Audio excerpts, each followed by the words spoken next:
Você já teve a sensação de que algumas histórias não querem te entreter? Querem te confrontar? Boa Noite Pum Pum começa com uma lembrança distante da infância, mas termina como algo que você preferia não ter entendido. Boa Noite Pum Pum é uma história sobre crescer sem perceber quando tudo começou a dar errado.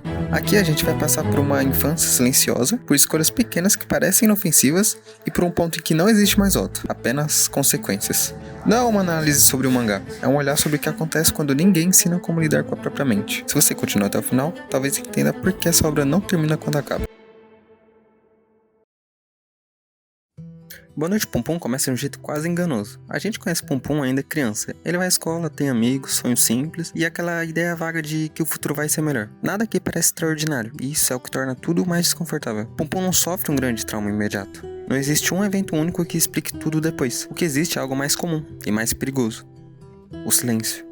Silêncio em casa, silêncio quando ele não entende o que sente, silêncio dos adultos que deveriam explicar o mundo, mas também não sabem como ele funciona. E a família de Pum Pum não é um desastre explícito no começo, ela só é instável demais para uma criança. A mãe oscila entre carinho e agressividade, o pai está presente fisicamente, mas ausente em tudo que importa, e Pum Pum aprende cedo que falar demais pode piorar as coisas. Então ele observa, ele guarda, ele se adapta. E é aqui que a obra começa a plantar algo importante, a ideia de que sobreviver não é o mesmo que viver. Pum Pum cresce acreditando que, se ele for quieto bastante, se ele não se incomodar e se ele esperar, as coisas vão se resolver sozinhas. Não se resolvem. Esse primeiro bloco não serve pra chocar, ele serve pra normalizar. Porque quando o problema parece normal, a gente não tenta mudar. Quando a gente percebe, já faz parte de quem somos. Até aqui nada explodiu. Nenhum trauma gigantesco, nenhuma cena chocante. Só aquela sensação desconfortável de que algo está errado, mas ninguém sabe dizer exatamente o que. E isso é o mais assustador. Porque se sua vida também começou assim, parabéns. Você entendeu o Pum Pum sem precisar ler o mangá. Respira um pouco. Daqui pra frente, a história para de fingir que está tudo bem.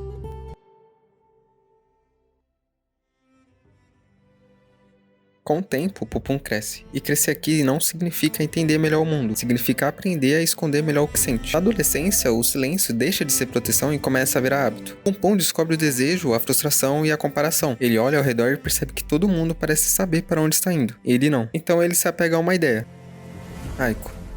Aiko surge como uma promessa de sentido, não porque ela tenha respostas, mas porque ela parece tão perdida quanto ele. O Pum não se apaixona por quem Aiko é, ele se apaixona pelo que ela representa, uma saída. E quando você transforma outra pessoa em saída, você deixa de enxergá-la como pessoa. As decisões de Pum Pum, nessa fase, parecem pequenas. Mentir um pouco, fugir de conversas difíceis, deixar para depois, nada que parece definitivo. Nada parece perigoso, mas cada escolha evita um confronto necessário. Cada silêncio empurra o problema um pouco mais pra frente, e o problema cresce. Pum Pum começa a acreditar que o futuro depende de algo externo. Se Aiko ficar, tudo melhora. Se der certo, ele finalmente vive. É nesse ponto que a história muda de tom, porque não se trata mais do que Pum Pum sente, mas do que ele evita sentir.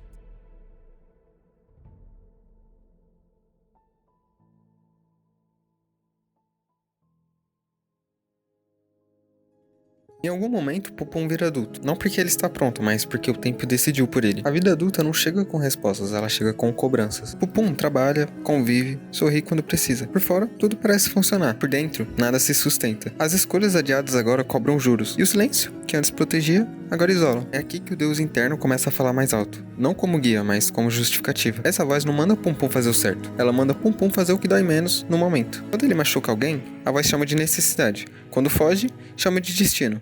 Quando escolhe o pior caminho, chama de inevitável e Pum Pum escuta, porque assumir responsabilidade exige força e ele já está cansado demais para isso. As relações se quebram, algumas lentamente e outras de uma vez. Nada explode de forma cinematográfica, tudo desmorona como a vida real, em silêncio. Pum Pum não cai porque quer, ele cai porque nunca aprendeu a se levantar. Esse é o ponto em que a história deixa de ser sobre crescimento e passa a ser sobre sobrevivência.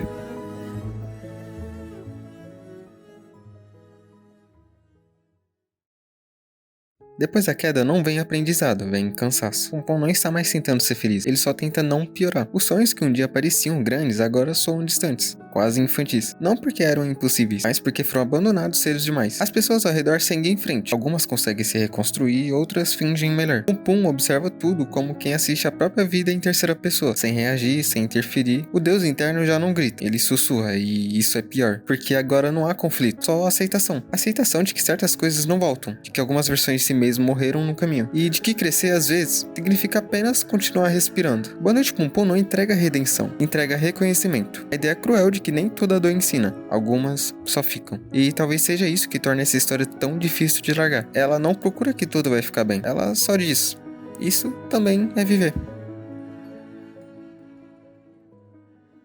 Boa Noite Pompom não é uma história sobre superação, é sobre convivência. Conviver com falhas, conviver com traumas, com versões de si mesmo que você preferia não reconhecer. Pompom não é um herói, também não é um vilão. Ele só é alguém tentando existir com o que sobrou. E talvez seja por isso que tanta gente se vê nele. Não porque a história é extrema, mas porque ela é silenciosamente comum. No fim, Boa Noite Pompom não pergunta se você está bem. Ele pergunta se você está sendo honesto consigo mesmo. E essa costuma ser a pergunta mais difícil. Se esse vídeo fez você parar por alguns segundos, já valeu. Mas se quiser apoiar o canal, deixa o like, se inscreve e comenta qual parte de Boa Noite Pompom mais te marcou. Não precisa explicar. Quem leu entende. Algumas histórias não passam, elas ficam. Boa Noite Pompom é uma delas. Boa noite, Pompom. E boa sorte pra nós.